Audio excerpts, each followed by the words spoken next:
देव सेनाधिपति कुमार कार्तिकेय की जय। विजय शिवपुत्र कुमार कार्तिकेय की जय। महाशक्तिशाली पार्वती नंदन कुमार कार्तिकेय की जय।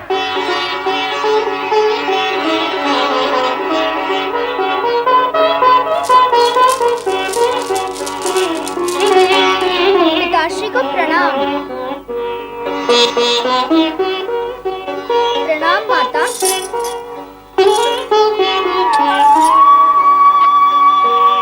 मेरा पुत्र विजयी होकर आया है। यह विजय पुत्र की नहीं, माँ के आशीर्वाद और पिताश्री की शक्ति की हुई है। शिवपुत्र कुमार कार्तिकेय की जय। अब आप सब देवगण से मेरी प्रार्थना है कि निर्भय होकर स्वर्ग लौट जाएं। आपके कार्य में विघ्न डालने वाला तथा आपकी शांति को भंग करने वाला तारकासुर मारा गया है। अब आप पूर्ण रूप से सुरक्षित हैं। नारायण नारायण। पूर्ण रूप से सुरक्षित? क्यों देवर्षि, अब भी आपको देवगण की पूर्ण सुरक्षा में कोई शंका है क्या? बताएं देवर्षि, अब बाधा कहाँ है? बाधा और शंका का कोई सजीव अथवा साकार रूप नहीं होता देवराज। नारद, तुम देवराज को सदा शंकित करते रहते हो, स्पष्ट क्यों नहीं कहते? क्या कहना चाहते हो? मुझे क्या कहना है भगवान, कहना तो आप त्रिदेव को है, और जो आप कहना चाहते हैं कभी कभी मुझे कहना पड़ता है। नारायण नारायण। देवराज, मेरा अभिप्राय केवल इतना है कि तारकासुर मारा अवश्य गया है, परंतु पुनः ऐसा असुर उत्पन्न न हो जाए जो स्वर्ग पर अधिकार करने की कुचेष्टा करे। देवर्षि, आपके विचार, गणना अथवा मत से भविष्य में ऐसी कोई संभावना है क्या? नारायण नारायण। देवराज, आप संकेत समझने का अभ्यास करें। यदि अग्नि में हाथ डाला न जाए तो उसके जलने का प्रश्न ही नहीं उठता, और यदि अग्नि में हाथ डाल ही दिया जाए तो उसके सुरक्षित रहने की संभावना समाप्त हो जाती है। देवराज, देवराजेंद्र, नारद ये कहना चाहते हैं कि सुकर्म का फल शुभ तथा कुकर्म का फल अशुभ होता है।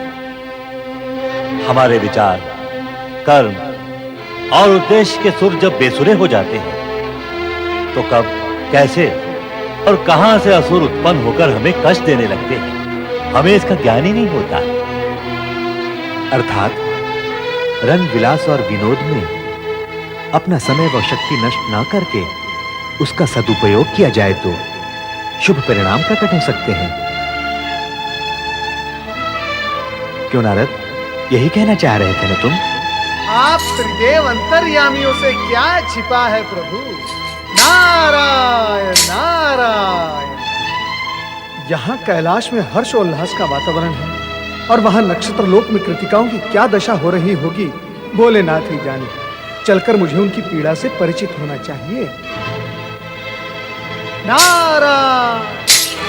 कार्तिकेय की स्मृति हमारे मन की पीड़ा का कारण बन गई है। जगत की हर माता के साथ ऐसा ही होता है। उसका पुत्र यदि उसकी आंखों से दूर हो जाए तो उसका मन विकल ही रहता है। जगत की माताओं की चर्चा करने से हमें क्या लाभ होगा? इससे मन को शांति तो मिलेगी।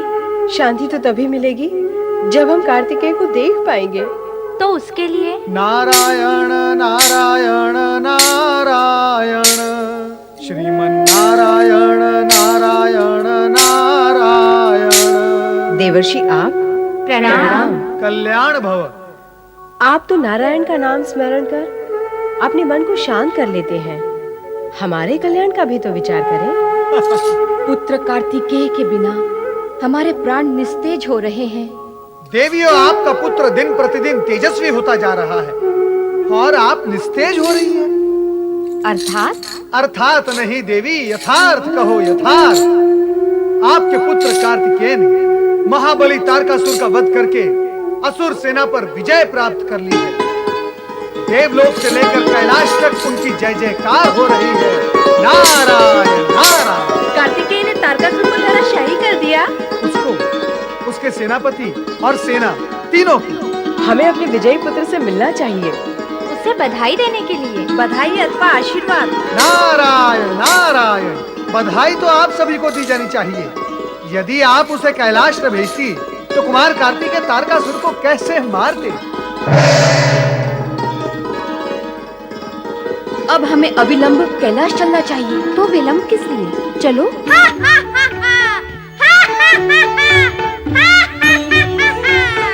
फिर क्या हुआ कुमार? होना क्या था, जब तारकासुर ने मुझे देखा तो हंसा, खुलकर हंसा। जब मैंने उससे हंसते हुए देखा तो मैं भी हंसने लगा। पर कुमार, तुम्हें क्यों हंसी आ गई? अरे मैं तो तारकासुर से पूछने नहीं गया था ना कि हे तारकासुर, तुझे हंसी क्यों आई? फिर तुम मुझसे क्यों पूछ रहे हो? हंसी का क्या, आ जाती है। उसे आई तो मुझे भी आ गई। देखो देखो, तुम्हें भी हंसी आ गई ना। फिर भी कुमार, तारकासुर के हंसने का कोई कारण तो अवश्य रहा होगा। हाँ हाँ, कारण तो होता ही है। वो मेरे हाथों मारा गया, इसका भी एक कारण तो है ही ना। वह ये समझकर हंसा होगा कि ये छोटा सा नन्हा मुन्ना बालक उस महाकाल से कैसे युद्ध करेगा। पर कुमार, तुमने तो उससे युद्ध भी किया और उसे मारा भी। यह ज्ञान तो तुम्हें है, उसे तो नहीं ना। वो तो मारा गया। उसे क्यों नहीं? जब मरा तो उसे ज्ञान नहीं हुआ। अरे कैसे बालकों जैसी बात करते हो तुम?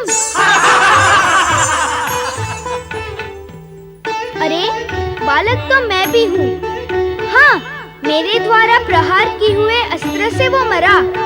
जब वो मरा तब उसे ये ज्ञान तो नहीं रहा ना कि वो मर गया है।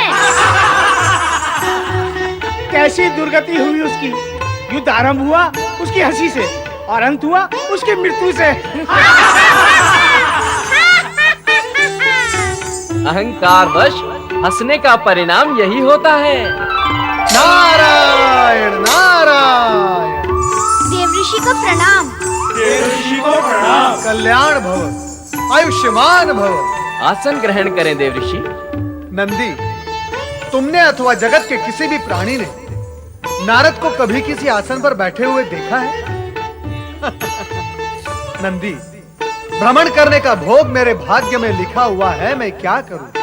अच्छा, आप लोग मुझे ये बताओ कि ये सभा क्यों जुटी हुई है? कुमार हमें युद्ध के अनुभव सुना रहे थे। नहीं देवऋषि, मैंने सुना नहीं रहा था, ये सुन रहे थे। अद्भुत, घोर आश्चर्य। तुम्हारे बिना सुनाए शिवगण सुन रहे थे। नारायण नारायण। वैसे कुमार कार्तिकेय, ये सूचना बिना पहुंचाए नक्षत्र लोक में भी पहुंच चुकी है तुम्हारी माताओं के पास कि तुमने तारकासुर को मार गिराया है। माताएं? पर बिना पहुंचाए उन्हें ये सूचना कैसे पहुंच गई कि यह कार्य मैंने किया है? नारायण नारायण। वैसे ही कुमार कार्तिकेय, जैसे तुम्हारे बिना सुनाए शिवगण तुम्हारे अनुभव सुन रहे थे। देवऋषि, कैसी है मेरी माताएं? वे कभी मुझे याद करती है? मैं उन्हें बहुत याद करता हूँ। वे हर समय मेरी आंखों के सामने रहती हैं। उनसे मिलने की बहुत इच्छा होती है देवऋषि। उपाय बताए, मैं उनसे कब मिल सकूंगा? न जाने कैसी होगी मेरी माताएं।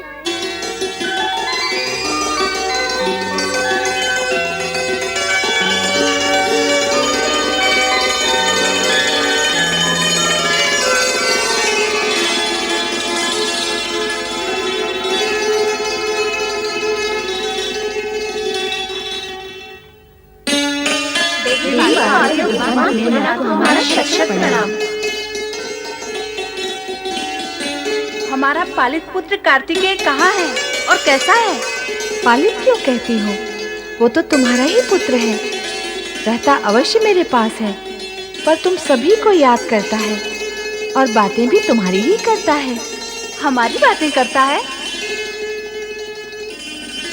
मेरे पास जब बैठता है तो उसके अतिरिक्त और कुछ नहीं करता।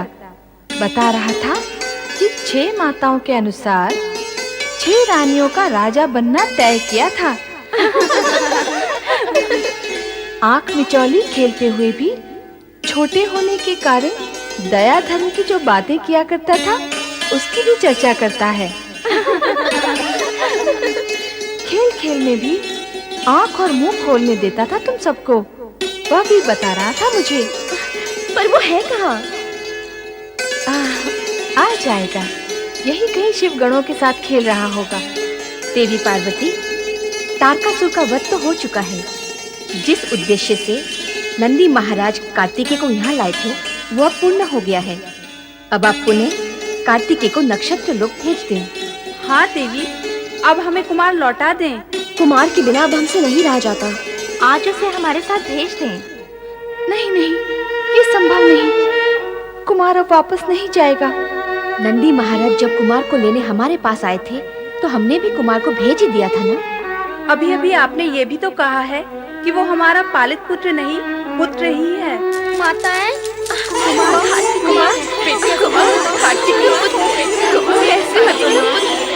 कैसे हो तुम?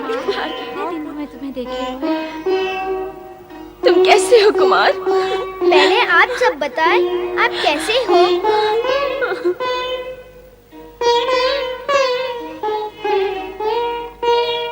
हे भगवान शंकर, महेश्वर, आप हम पर कृपा करें।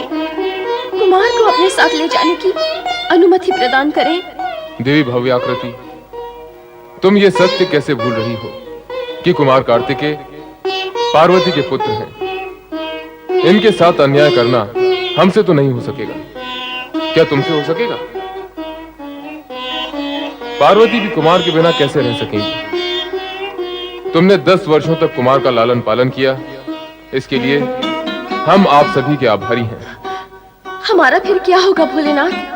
तुम सभी को मन पर संयम और धैर्य रखना होगा। हाँ, जब कभी मन करे और इच्छा हो तो तुम कुमार से मिलने यहाँ कैलाश पर सहर्ष आ सकती हो।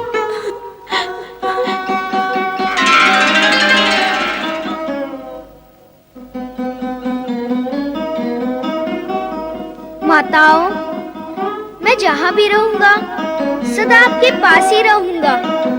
मेरा नाम तो आपके नाम से ही जुड़ा है। कृतिकाओं का अर्थात आपका पुत्र होने के कारण मैं कार्तिकेय हूँ। तुम सदा प्रसन्न रहो, हम सब यही चाहती हैं। हाँ कुमार, तुम्हारी प्रसन्नता में ही हमारी प्रसन्नता है। और हम सबकी प्रसन्नता के लिए मेरी ये इच्छा है कि आप सभी कृतिकाएं कुमार के विजय स्वागत में भाग लेकर उसकी आरती उतारने में मेरा साथ दें। हाँ देवी, हम सभी आपका अवश्य साथ देंगे।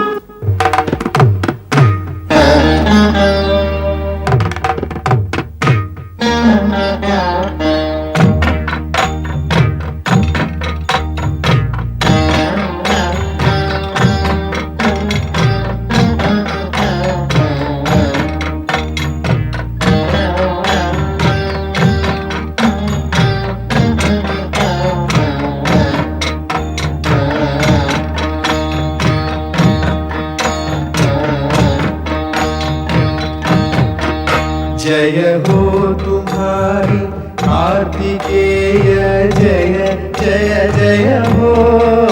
जय हो तुम्हारी कार्तिकेय, जय जय जय हो। जग सुखकारी मंगलमय हो। कार्तिकेय जय हो। जय हो तुम्हारी कार्तिकेय, जय जय जय हो।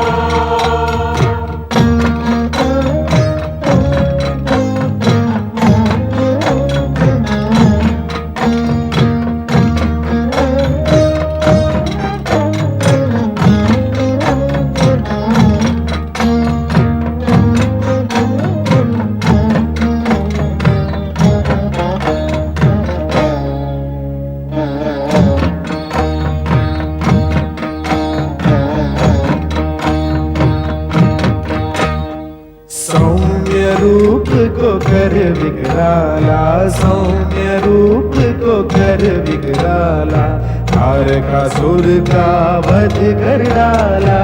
दानव मानव देव किन्नर धन्य हुए ये धरती अंबर, तुम ही अक्षय अजय तुम ही हो।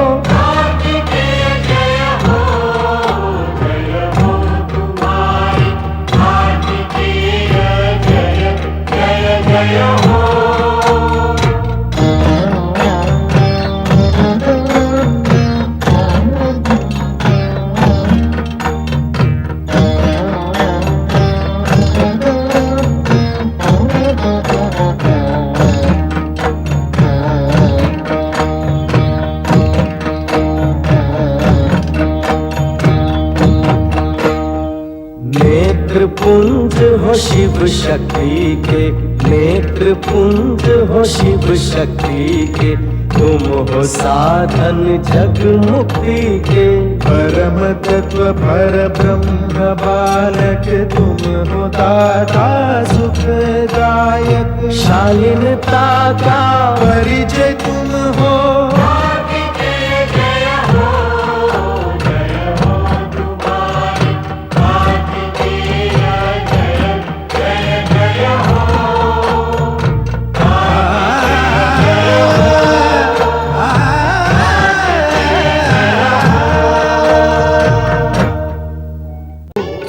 देवर्षि नारद प्रणाम।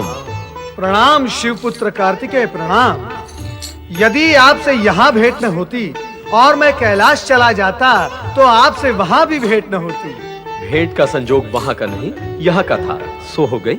नारायण नारायण, क्या आप पृथ्वीलोक की ओर भ्रमण के लिए निकले हैं? हाँ देवर्षि, ऐसा ही विचार है। देखना चाहता हूँ कि पृथ्वी पर कहाँ-कहाँ क्या क्या घटित हो रहा है। घटनाओं के विषय में जानकर क्या करेंगे कुमार कार्तिकेय? अनुभव प्राप्त होगा और अनुभव से अपने भविष्य का कार्य एवं लक्ष्य निर्धारित होगा। उत्तम, अति उत्तम। परंतु कैलाश से निकलते समय माता पार्वती और भगवान भोलेनाथ को बताकर तो आए हैं ना? जो सर्वज्ञ है, त्रिकालदर्शी है, उन्हें क्या बताता, बस चला आया। चलता हूं, देखूं पृथ्वी पर क्या हो रहा है। प्रणाम देवर्षि। नारायण नारायण।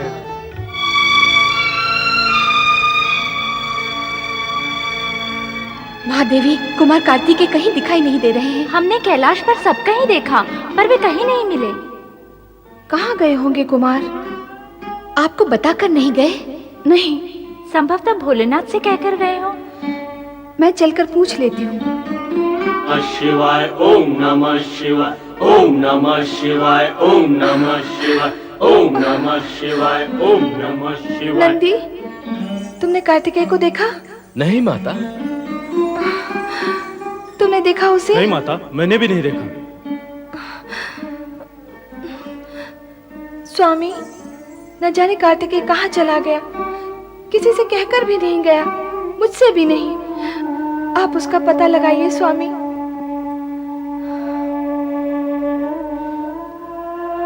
शांत हो जाओ देवी। कार्तिकेय भ्रमण के लिए गया है, लौट आएगा। चिंतित होने की आवश्यकता नहीं। वह आपसे कहकर गया है? नहीं, कहकर तो नहीं गया। अर्थात आप अपनी दिव्य दृष्टि के बल पर यह कह रहे हैं कि वो भ्रमण पर गया है? हाँ देवी, ऐसा ही है।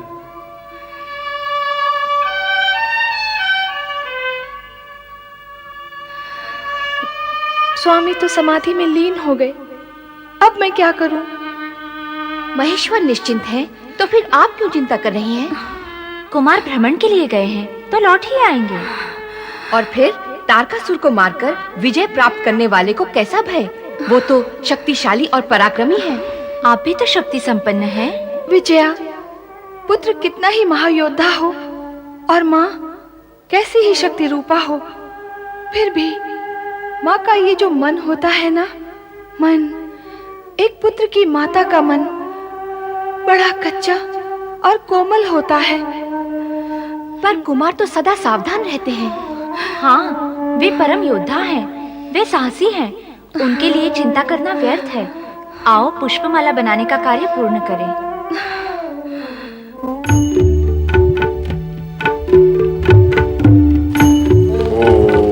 नमः शिवाय। ओम नमः शिवाय।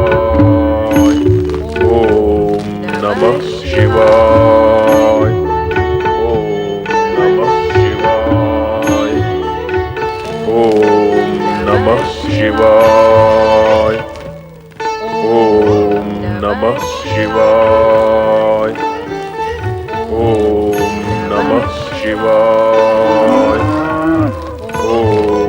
नमः शिवाय। ओम नमः शिवाय। मुनिवर अगस्त एवं माता लोक मुद्रा दोनों को कार्तिकेय का सादर प्रणाम। अहो भाग्य, शिवपुत्र पधारे हैं हमारे आश्रम में। आओ कुमार कार्तिकेय, तुम्हारा स्वागत है। अर्थात आप मुझे पहचानते हैं? हाँ। तारकासुर का वध कर देवगण के हित साधन करने वाले को कौन नहीं जानता। शिवपुत्र को कौन नहीं जानेगा कुमार। हमने भगवान शिव से प्रार्थना की कि दक्षिण खंड में शिव भक्ति के प्रचार के लिए अपने किसी प्रतिनिधि को भेजें, और भगवान शिव ने हमारी प्रार्थना स्वीकार कर ली। आपको अपना प्रतिनिधि बनाकर यहाँ भेजा। ये तो प्रसन्नता की बात है। नहीं माता नहीं, मैं यहाँ प्रतिनिधि बनकर शिव भक्ति का प्रचार करने नहीं आया हूँ। फिर किस प्रयोजन से पधारे हो कुमार कार्तिकेय? मात्र कौतूहलवश आकाश मार्ग से भ्रमण कर रहा था। नीचे देखा तो आश्रम के पवित्र वातावरण एवं आपके दर्शन की इच्छा मुझे यहाँ ले आई। वैसे पिता शिव शंकर ने मुझे इस विषय में कुछ नहीं कहा है। कहने की आवश्यकता भी क्या है। उनकी लीला सदा निराली होती है। उन्हें जो कुछ करना होता है उसे कहते नहीं, पर किसी न किसी प्रकार अपने भक्तों की इच्छा पूर्ण अवश्य करते हैं। मैं आपका अभिप्राय नहीं समझा मुनिवर। मैं भगवान शिव का अभिप्राय समझ गया, और आप मेरा अभिप्राय भी नहीं समझे। स्पष्ट कहेंगे तो अवश्य समझ जाऊंगा। स्पष्ट क्या कहना है, केवल निवेदन करना है कि आप यहाँ रहकर शिव भक्ति की ज्योत जलाएं। मैं शिव भक्ति की ज्योत मैं जगाऊं? शिवपुत्र से अधिक कुशलता से और कौन कर सकता है इस कार्य को।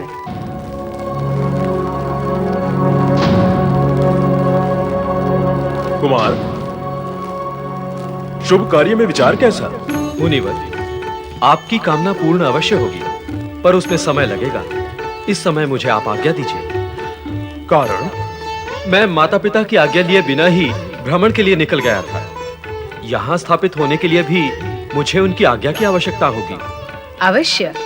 माता पिता के आज्ञा से किए गए कार्य ही शुभ, सफल और सुखदायी होते हैं।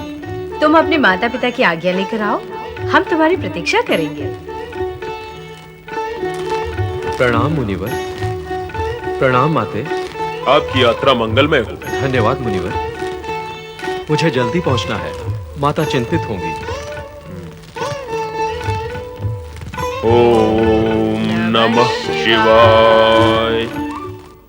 आप किस चिंता में डूबी हुई हैं? क्या हो गया है आपको? पुत्र जब आंखों के सामने ना हो और माँ को यह भी पता ना हो कि इस समय वह है कहाँ, तब जो कुछ भी होता है वही मुझे भी हुआ है। आप व्यर्थ ही चिंता कर रही हैं देवी। कुमार शीघ्र ही लौट आएंगे। आज तो अब तक आपने स्नान भी नहीं किया। दोनों कार्य एक साथ करना कैसे संभव किया जाए? दोनों कार्य? कौन से दोनों कार्य? स्नान करना और कार्तिकेय की चिंता करना। दोनों कार्य एक साथ नहीं कर सकती तो एक एक करके तो कर सकती हैं। पहले आप स्नान कर लें। और तब तक कुमार भी लौट आएंगे तो चिंता करने का दूसरा कार्य करने की आपको आवश्यकता ही नहीं रही। चले स्नान के लिए। हाँ, तुम दोनों चलकर तैयारी करो, मैं आती हूँ। चलो। नंदी, नंदी। जी माता।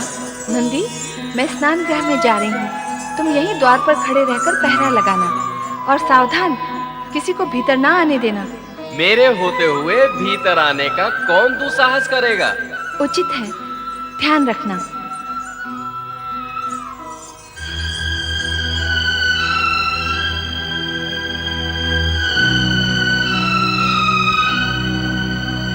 क्षमा करें भगवान, भीतर जाना वर्जित है।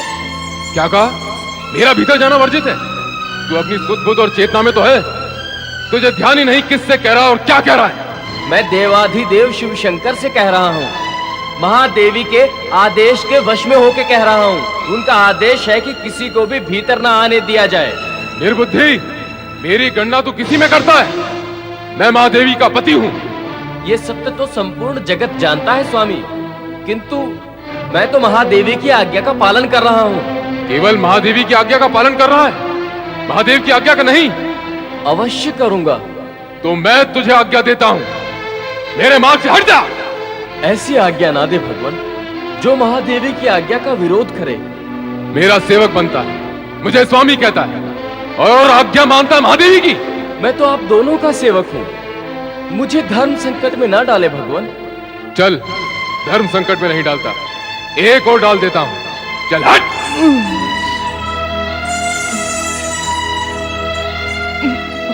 माता पार्वती, क्षमा करना।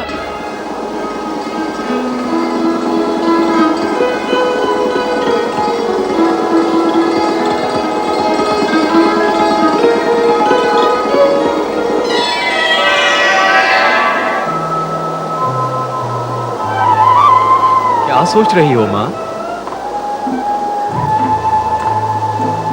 अरे कार्तिकेय, कहाँ था तू अब तक? मैं तेरे लिए कब से चिंता कर रही हूँ। तुझे अपनी माँ की क्या तनिक भी चिंता नहीं है? मुझे छोड़कर कहाँ कहाँ चला जाता है तू? अब भविष्य में जहाँ भी जाए मुझसे पूछ कर जाना। और बता तो, कहाँ गया था तू? मैं तो यही हूँ, कहाँ जाऊंगा तुम्हें छोड़कर? क्या सोच रही हो देवी पार्वती? आश्चर्य, घोर आश्चर्य। तुमने अभी तक स्नान भी नहीं किया देवी। ये क्या स्वामी? क्यों, क्या हुआ? आप इस प्रकार स्नान कक्ष में कैसे चले आए? मैं तो भयभीत ही हो गई थी। अपने स्वामी से भयभीत हो गई? ये क्या, स्वामी को तो कभी भी कहीं भी आने का अधिकार होता है पार्वती। अधिकार? अधिकार की कोई सीमा और कुछ समय होता है। स्वामी, अब आप जाएं और मुझे स्नान करने दें। जैसी तुम्हारी इच्छा है।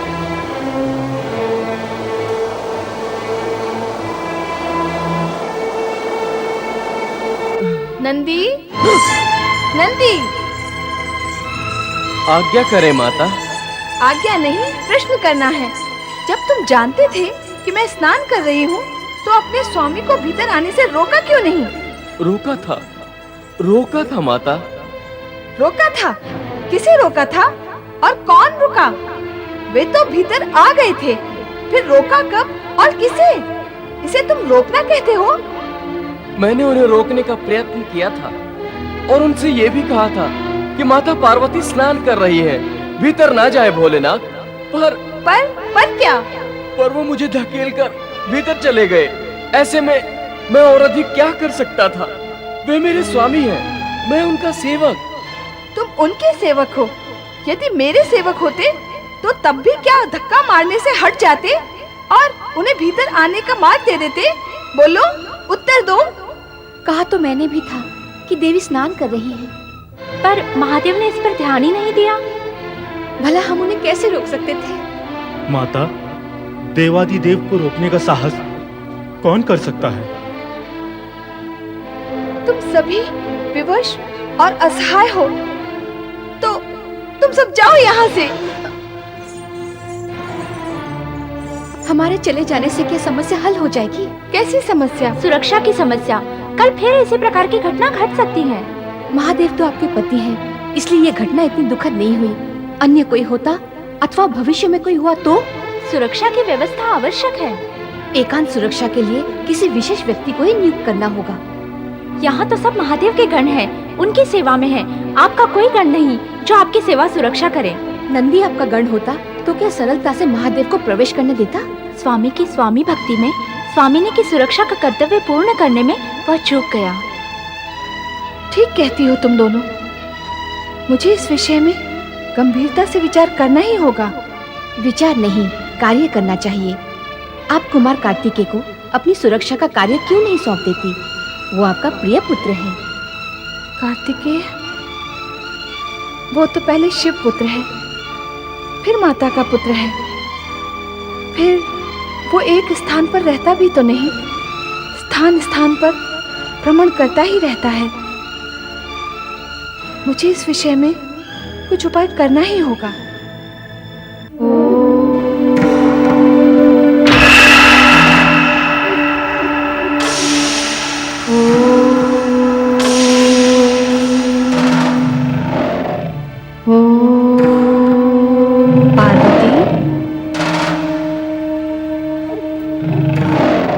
कौन हो तुम? यह कैसा प्रश्न है? स्वयं को नहीं पहचानती? मैं? तुम? हाँ, तू मेरा सगुण रूप है और मैं तेरा निर्गुण रूप हूँ। शक्ति, शिवा। तो एकाकार यह रूप भिन्न क्यों हो गया? लीला की रचना के लिए। लीला? कैसी लीला? लोक कल्याण की, जनहित की। कौन करेगा यह लीला? तेरा पुत्र। कौन? कार्तिकेय।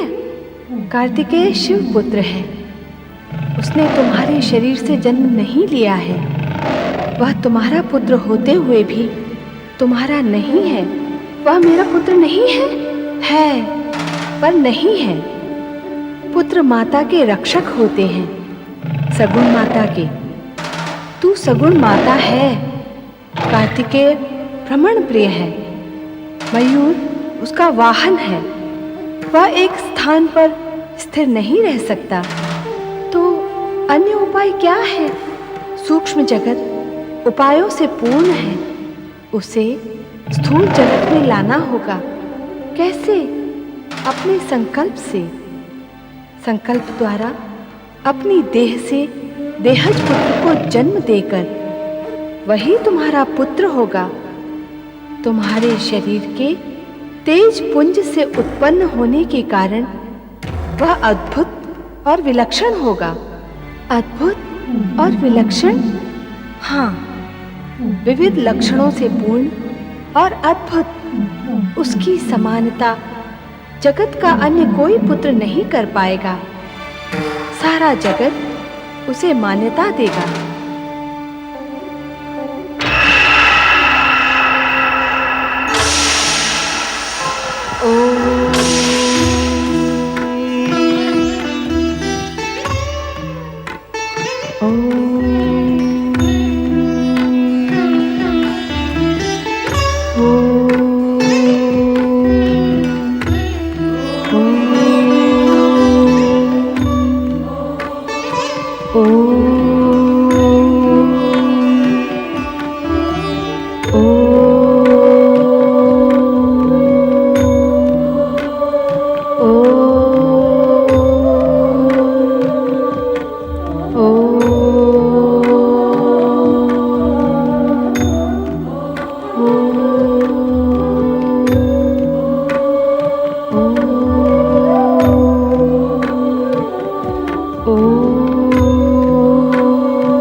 प्रणाम माते।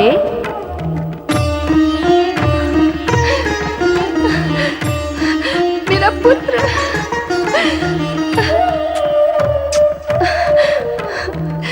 वत्स, तुम मेरे पुत्र हो। यह मुझसे तुम्हारा निकटतम संबंध है जो कि जगत में होता है, माता और पुत्र का। मैं तुम्हारी माता और तुम मेरे पुत्र हो।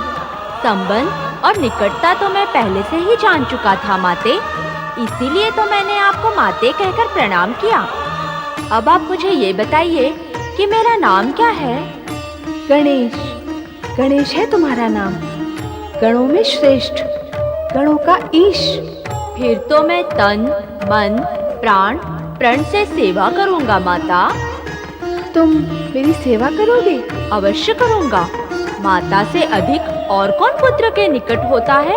इस निकटता की रक्षा के लिए पुत्र का कर्तव्य ही होता है कि वह अपने माता की सेवा करे। मैं भी यही करूंगा। ये लो दंड। इससे क्या होगा माता? इस दंड से तुम्हें दंड देना होगा। किसे? जो भी अनाधिकार रूप से अथवा मेरी आज्ञा के बिना मेरे कक्ष में प्रवेश करने का प्रयत्न करे, उसे। जैसी आपकी आज्ञा माता। तुम्हें सतर्कता पूर्वक यहाँ पहरा देना होगा, कोई भी भीतर प्रवेश न कर पाए। आपकी आज्ञा का पालन करूंगा माता।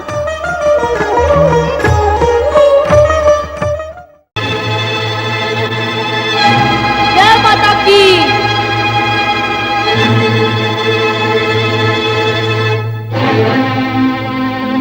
सावधान, अगर अपनी कुशलता चाहते हो तो एक बार आगे ना बढ़ाना। हे धृष्ट बालक, मेरा मार्ग अवरुद्ध करने वाला तू कौन है? मेरे स्थान पर खड़े होकर मुझसे प्रश्न करते हो कि मैं कौन हूँ? पहले बताओ कि तुम कौन हो? मैं महादेव हूँ। मुझे भीतर जाना है। आप महादेव हो, आदिदेव हो या परम देव हो अथवा देवों के भी देव हो, इससे मुझे कोई संबंध नहीं। मैं आपको भीतर नहीं जाने दूंगा। क्यों? माता की आज्ञा है। कौन हो तुम और कौन है तुम्हारी माता? जो मेरी माता के विषय में नहीं जानता वो कुछ भी नहीं जानता, और जो कुछ भी नहीं जानता उसे मैं नहीं मानता। अत्यंत प्रिय बालक हो तुम। बालक अवश्य हूँ, पर अपने नियम का कट्टर पालक हूँ, और उनमें से भी नहीं हूँ जो अपनी प्रशंसा सुनकर अनुचित कार्य करने वालों को अनुचित ढंग से मार्ग दे देते हैं। ये तो तुम्हारी कर्तव्य निष्ठा है। अब मुझे भीतर जाने दो। मेरे कर्तव्यनिष्ठ होने और तुम्हारी कर्तव्यनिष्ठा में विश्वास करने से आज्ञा और मर्यादा का उल्लंघन करने का मार्ग तो नहीं खुल जाता, बल्कि मार्ग अधिक कठिन हो जाता है। माता की आज्ञा के बिना कुछ भी संभव नहीं है।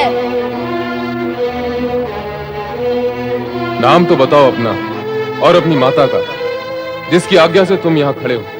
अरे अखिल ब्रह्मांड की अधिष्ठात्री हिमालय सुता उमा भवानी शिवा देवी पार्वती माता को तुम नहीं जानते?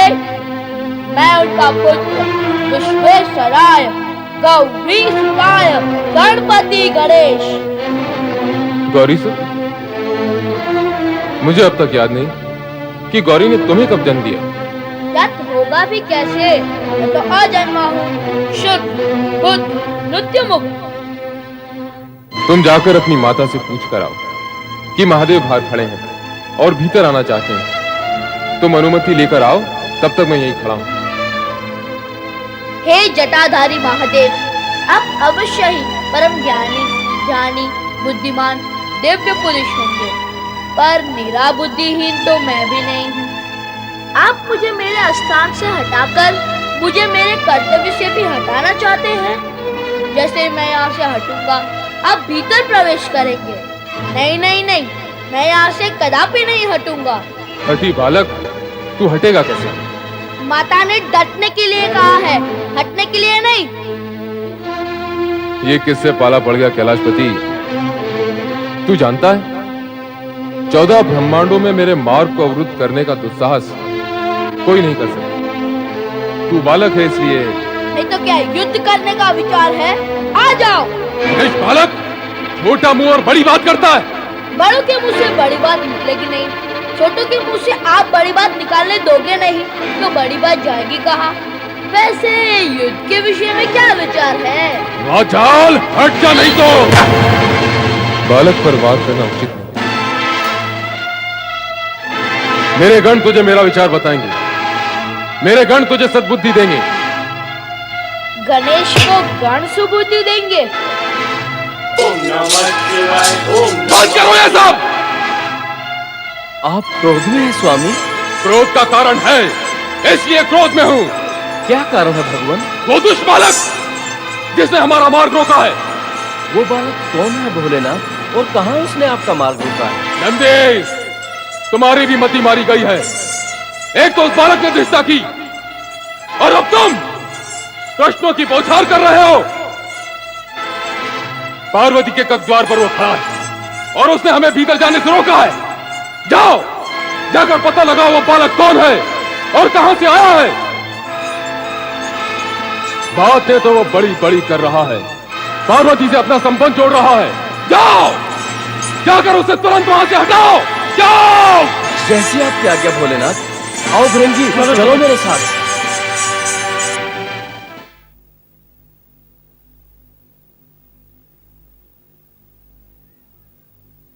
जय माता की।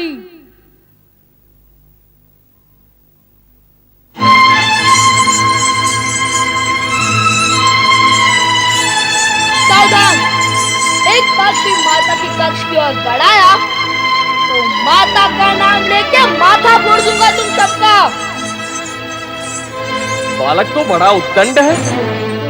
उद्दंड नहीं, हाथ में दंड है, और ये दंड मर्यादा का उल्लंघन करने वालों को दंडित करने के लिए है। बातें तो बड़ी बड़ी करता है, पर तू है कौन? तुम्हें छोटी छोटी बात सुनने का चाव है क्या?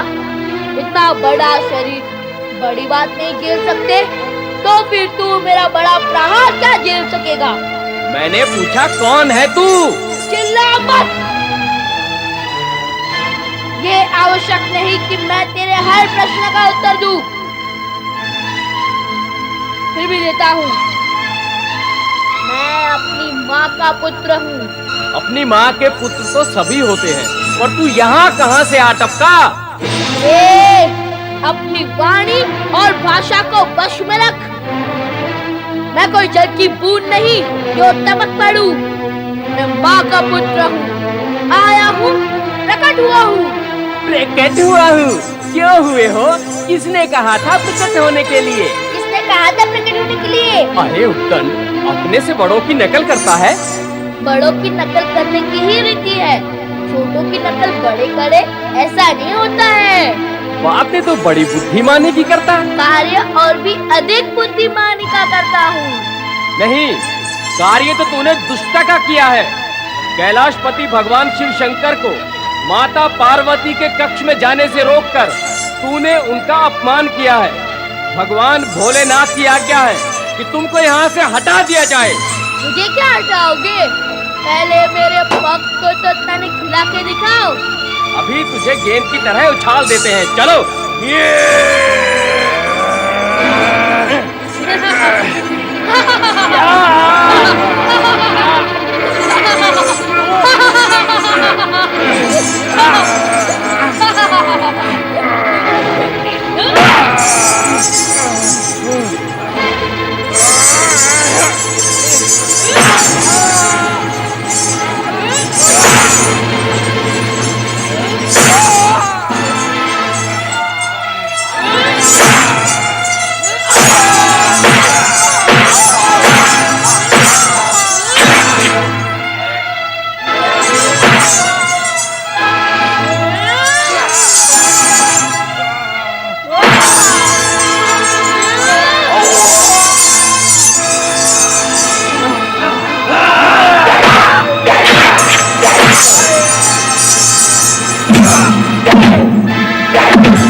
जया, ये चित्कार कैसा है? देखती हूँ कैसी चित्कार है।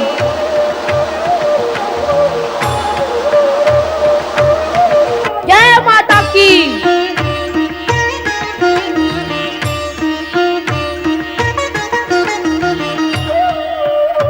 कौन हो तुम? अपनी माता का पुत्र जो भीतर है। पर ये बालक यहाँ कहाँ से आया? पहले तुम बताओ कि तुम दोनों भीतर कैसे पहुँच गई? तुम जिसे अपनी माता बता रहे हो, हम उनकी सखियां हैं। अर्थात मौसी। हाँ। एक माँ दो मौसी।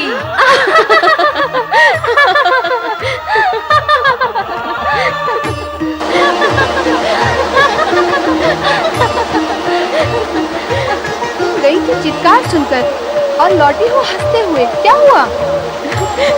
वहाँ बाहर एक बालक खड़ा है, हाथ में डंडा लिए हुए हैं। वो तुम्हें अपनी माता बता रहा है। वह सत्य ही कह रहा है। क्या? हाँ, मैंने ही उसे जन्म दिया है।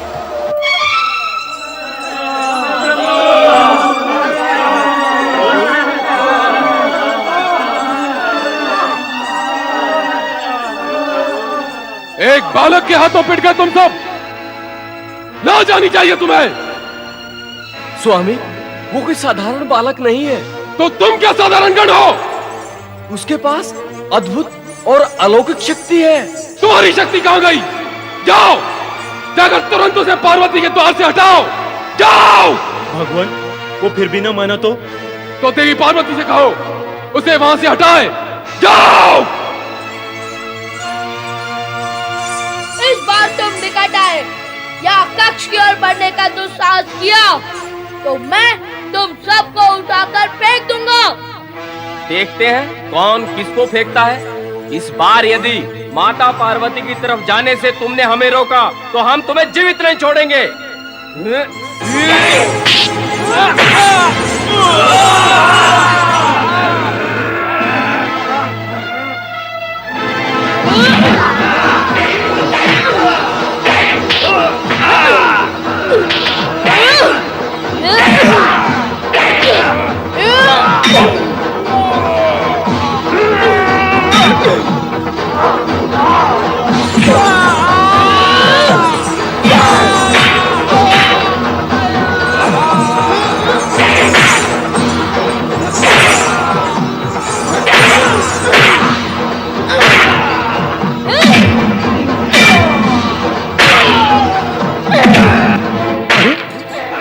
कैलाश पर कैसी विचित्र लीलाएं हो रही हैं और भगवान शिव मौन है। देवर्षि, मेरा विचार है कि हमें तुरंत कैलाश पर चलकर स्थिति का ज्ञान करना चाहिए। उचित है देवराज। चलो हम शिवजी से ही पूछते हैं ये क्या हो रहा है, क्यों हो रहा है। नारायण नारायण। कैलाशपति देवाधिदेव भगवान शिव शंकर की जय। हे भोलेनाथ, कैलाश पर यह कैसा उत्पात और आर्तनाद छा रहा है, आप इसे रोकते क्यों नहीं? प्रयत्न तो कर रहे हैं। पार्वती के कक्ष के बाहर एक उत्पाती बालक डंडा लिए खड़ा है। ना वो हमें भीतर जाने दे रहा है, ना गण को। अब एक बालक पर हम अपनी शक्ति का प्रयोग कैसे करें? पर यह बालक है कौन प्रभु? और अचानक कैलाश पर कैसे प्रकट हो गया? स्वयं को माता का पुत्र बताते हुए वो पार्वती के कक्ष की ओर संकेत करता है। अब वो वहां से हटे तो हम भीतर जाएं और पूछे पार्वती से कि तुम्हारा ये पुत्र कहां से प्रकट हुआ है। हे भोलेनाथ, आपकी लीला भी न्यारी है। जो माता पार्वती का पुत्र होगा वो आपका भी तो पुत्र होगा। आप तो माता पार्वती से पूछेंगे, परंतु हम सब किससे पूछेंगे? हाय भोलेनाथ, उस बालक से हमारी रक्षा करे। उसकी लाठी में अद्भुत शक्ति है महेश्वर। एक बार और उसके सम्मुख गए तो जीवित नहीं लौटेंगे।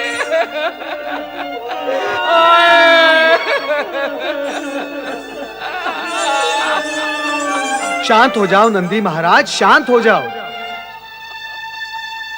भगवान भोलेनाथ अवश्य कोई उपाय करेंगे। मैं क्या उपाय करूंगा? उस बालक की दुष्टता और धृष्टता पर यदि मेरा क्रोध जाग उठा तो अनर्थ हो जाएगा। आप उपयुक्त समय पर आए हैं, इसलिए उस बालक और गण की रक्षा के लिए श्री हरि विष्णु और ब्रह्मा जी के पास जाएं और उनसे निवेदन करें कि वे कैलाश पर आकर उस बालक को प्रेम से वश में करें। हाँ, यही उचित होगा।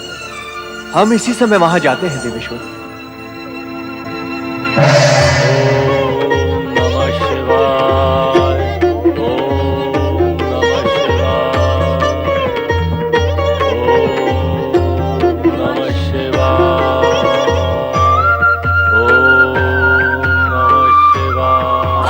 सरस्वती को प्रणाम, परम पिता ब्रह्मदेव को प्रणाम। देवराज इंद्र एवं देवर्षि नारद के साथ देवगण भी पधारे हैं। अर्थात समस्या गंभीर है। हाँ परमपिता, समस्या अत्यधिक गंभीर है। अपनी संगीतमय वाणी में समस्या प्रस्तुत करने तथा उस समस्या का समाधान निकालने में नारद निपुण है। इसलिए नारद, तुम ही कहो कि समस्या क्या है। परमपिता, कैलाश पर एक उद्दंड बालक दंड लेकर प्रकट हुआ है। वो शिवगण को दंडित करता ही जा रहा है। वो ना तो भगवान शिव न शिवगण के रोके रुक रहा है, बस दंड घुमाता ही जाता है। कैलाश पर जहां भगवान शिव की लीला व्याप्त है, वहां इस उद्दंड बालक की उद्दंडता शिव लीला ही लगती है। परंतु जब यह विषय भगवान शिव के सम्मुख आया तो भगवान शिव ने हमें आपके पास भेज दिया। यहां भेजने का कारण? भगवान भोलेनाथ का हमें यह आदेश है कि हम आपसे तथा श्री हरि विष्णु से यह कहे कि आप उस उद्दंड बालक को समझाएं और वश में करें। हे परमपिता, आप तो इस सृष्टि के सृजनहार हैं। उस बालक की उत्पत्ति का रहस्य आपसे अधिक और कौन जान सकता है? उसका अचानक कैलाश पर प्रकट होना, सदाशिव का उसकी उत्पत्ति के बारे में अनभिज्ञ होना, ये रहस्य को और अधिक गहरा रहा है ब्रह्मदेव। सत्य यही है कि ये सृष्टि के कल्याण के निमित्त रची गई शिव लीला है। शिव लीला? नारायण नारायण, अर्थात हमारा अनुमान सत्य निकला। यह ऐसी लीला सिद्ध होगी जो समस्त जगत को चकित कर देगी। शिवलीला से इस जगत का कल्याण होगा, ये तो शुभ ही है। परंतु उस उद्दंड बालक का क्या उपाय किया जाए? जब सदाशिव ने तुम्हें उस बालक को समझाने के लिए मेरे और श्री हरि विष्णु के पास भेजा है, तो यही उपाय करना होगा। अब तुम सब कैलाश पहुंचो और मैं भी श्री हरि विष्णु को विष्णुलोक से लेकर कैलाश पहुंचता हूं। वहां पहुंचकर उस बालक को समझाने का प्रयत्न करेंगे। जैसा आप उचित समझे ब्रह्मदेव। हर हर महादेव, हर हर महादेव। अमन स्वीकार करें परमपिता, और श्री हरि विष्णु आप भी। कल्याण भव। चंद्रदेव, तुम इस समय यहां? हाँ परमपिता, प्रभु भोलेनाथ के दर्शन करने चला आया, किंतु देखता हूं यहाँ का वातावरण ही विषम है। हाँ, मैंने आते समय भवन के बाहर देखा तो कुछ शिवगण मूर्छित पड़े हुए थे। ये क्या हुआ, कैसे हुआ पूज्यगण? आओ, हम सब देवेश्वर से विनती करें, वही हमें इस विषय में कुछ बताएंगे। आइए।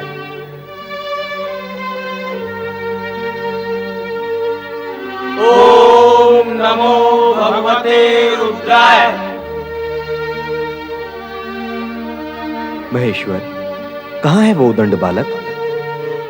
पार्वती के कक्ष के बाहर खड़ा है। आप सभी देवगण उस उद्दंड बालक को बस में करके कैलाश पर शांति स्थापित करें। आश्चर्य का विषय है, कैलाश में अशांति हो गई। कुमार, घोर आश्चर्य का विषय तो यह है कि भगवान भोलेनाथ की उपस्थिति में यह अशांति हो रही है। श्री हरि विष्णु जी, हमें वहां चलकर देखना चाहिए। हाँ, देखें तो ऐसा कौन सा बालक है जिसने इतना उत्पात मचा रखा है? आइए।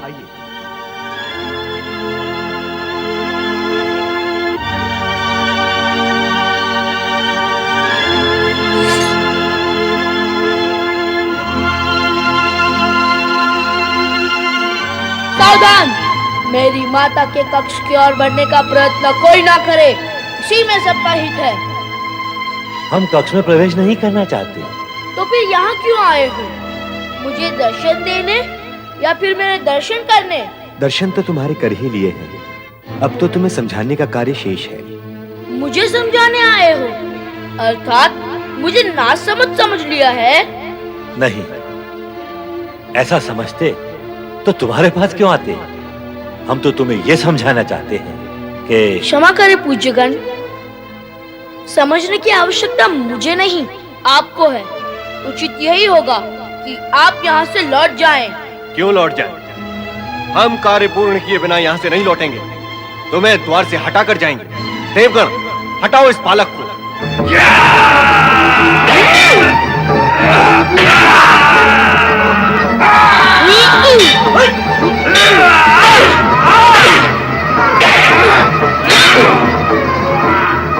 ला, मैं स्वयं तुझे हटा देता हूँ।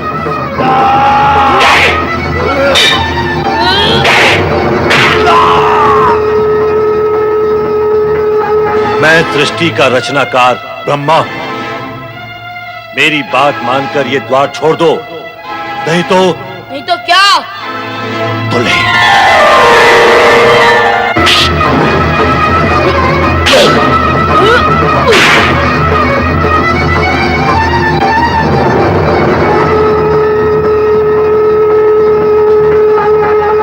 मैं जगत का पालनहार श्री हरि विष्णु तुमसे ये निवेदन करता हूं कि द्वार छोड़ दो।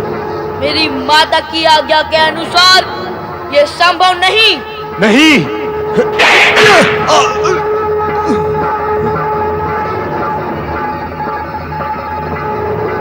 धन्य है वीर बालक, तेरा ये साहस, तेरा ये बल धन्य है। इस विनाश लीला का अंत करे महादेव।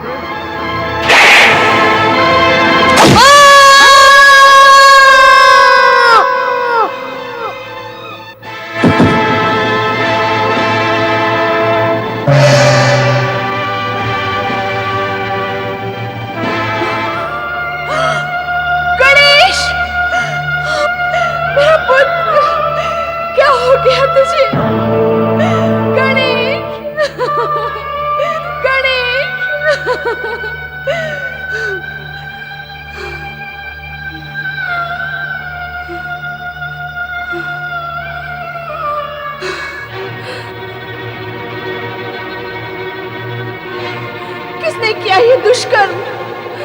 उत्तर दो। क्या अपराध किया था इस बालक ने? उत्तर दो।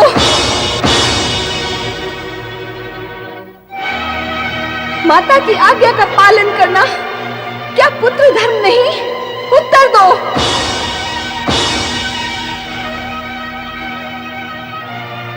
तुम सबका मौन सर्वनाश का सृजक होगा।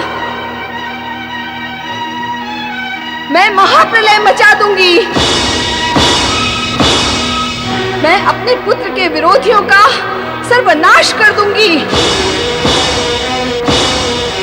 आयम ह्रीम क्लीम।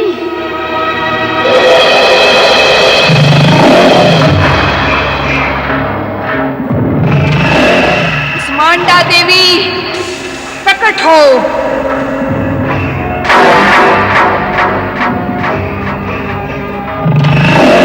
महागौरी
आज्ञा दें।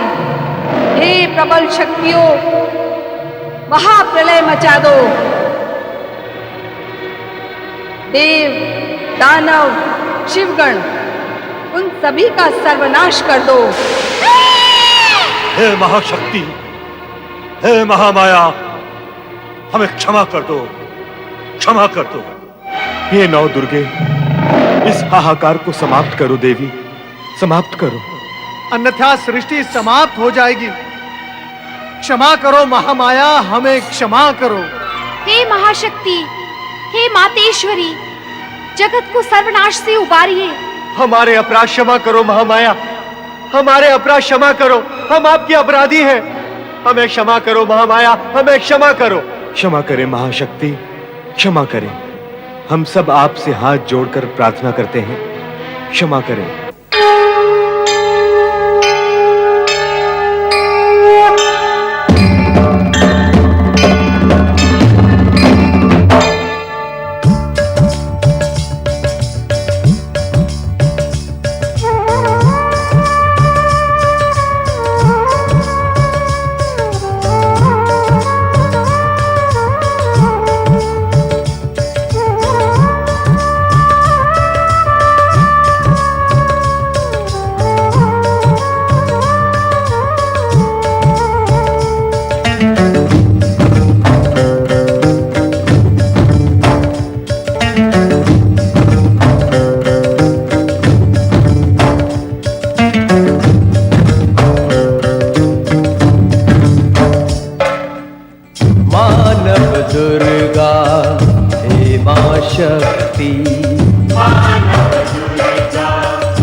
करो स्वीकार हमारी भक्ति, करो स्वीकार हमारी भक्ति। चरणों की रज डाल के हम पे दे दो भय बंधन से मुक्ति। मानव दुर्गा हे मां शक्ति, मानव दुर्गा हे मां शक्ति।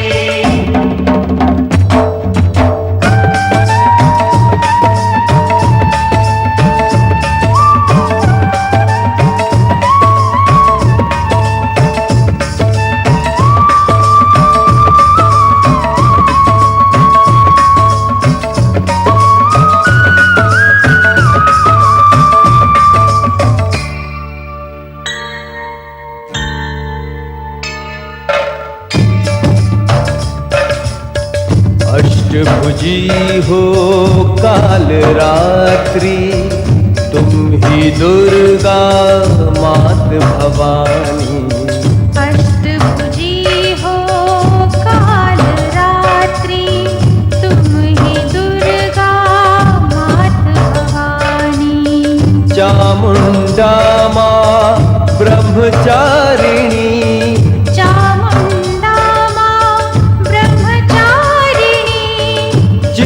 रूपा तुम कल्याणी, चित्रूपा तुम कल्याणी। चिंता हर के संतुष्टि का, चिंता हर के संतुष्टि का। वर दे देती ओ कात्यायनी,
चाहे।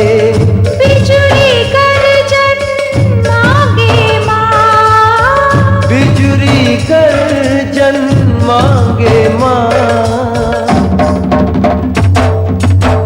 देव कुबेर भी आके द्वारे,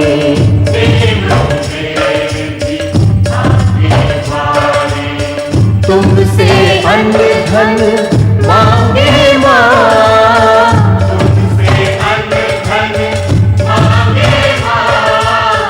मानव दुर्गा हे माँ शक्ति, मानव दुर्गा हे माँ शक्ति, मानव दुर्गा हे माँ शक्ति, मानव दुर्गा हे माँ शक्ति।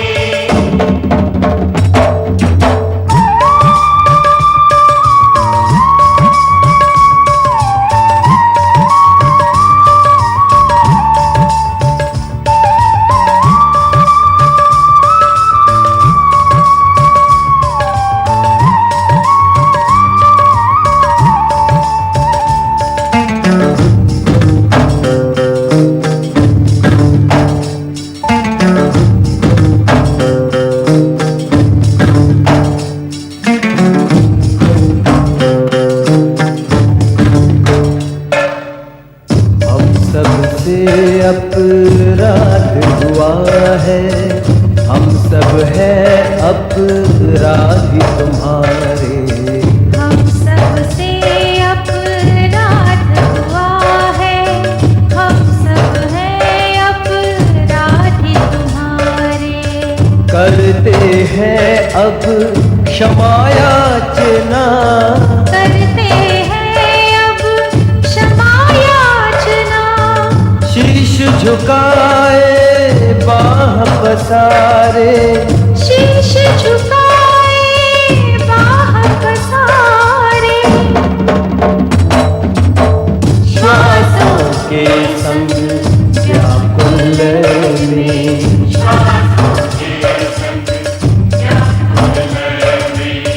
पीड़ित मन रह रह के पुकारे।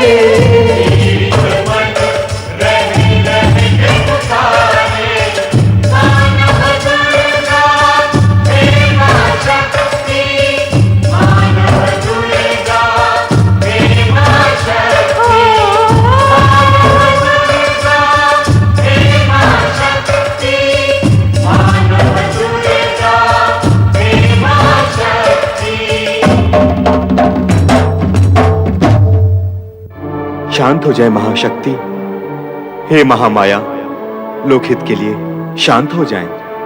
इस विनाश से किसी को लाभ नहीं होगा महादेवी।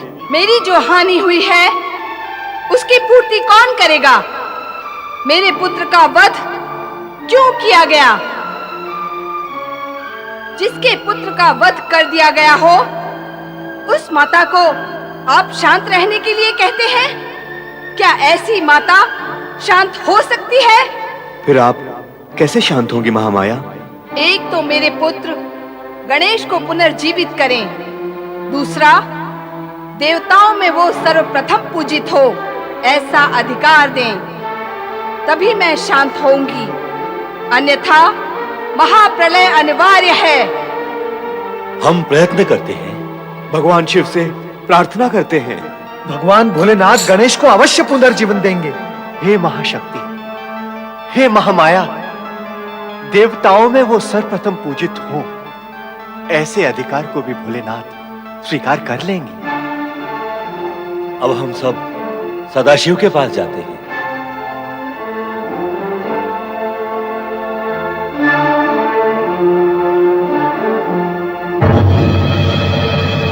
आए